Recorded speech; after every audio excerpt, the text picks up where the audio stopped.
proud that the tourism industry in Nigeria has a lot of potentials, and then taking a step like this is one of the ways you could also build infrastructure that will eventually add, to annexing the potential of that industry.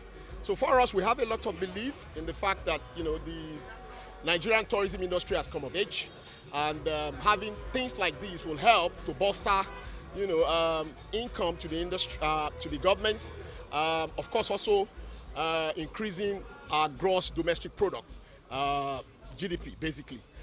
So we're very glad to do this, and then it's an industry that we have a lot of regard and a lot of hope for, and then we're here. This is going to generate a lot of employment. It has already. We did 3 of these projects, so basically it's going to generate a lot of employment, a lot of revenue for government, because government will be able to make money from it through taxes and all of that.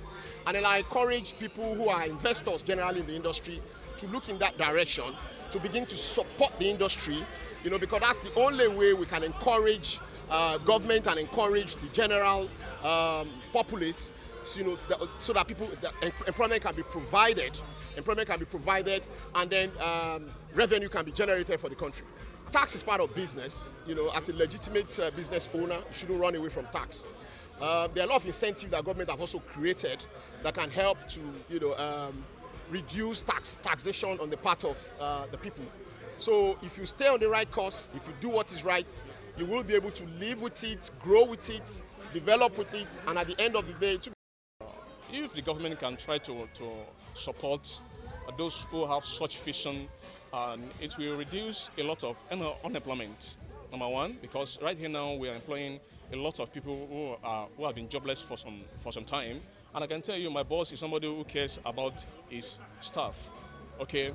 And as regarding that, we are not paying any of our staff less than the minimum wage. In fact, we are paying our staff above minimum wage. We have a good welfare package for. Government must strive to ensure that it provides enabling environment by giving incentive. Incentive give infrastructure. Well, happily, the present government in FCT, under the leadership of Minister Wike, is doing his best, because trying to provide infrastructure so that when there is infrastructure, nowhere is too far away for development. You can see all those, precautionary FCT.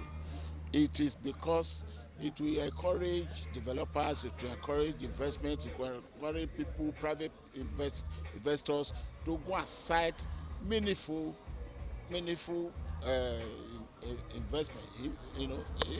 around, so that they can employ people. It's all about employment for people, so that idle hands can be taken away from this.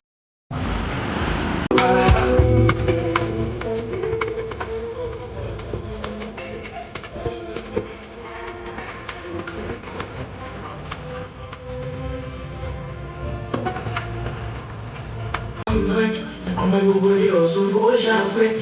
I'm a little big flow. I'm in the mood. I'm a get hell in the mood. I'm a tiny baba shot in you. I'm in the mood. Don't go, within the world. I'm in the mood. Today, when you know me.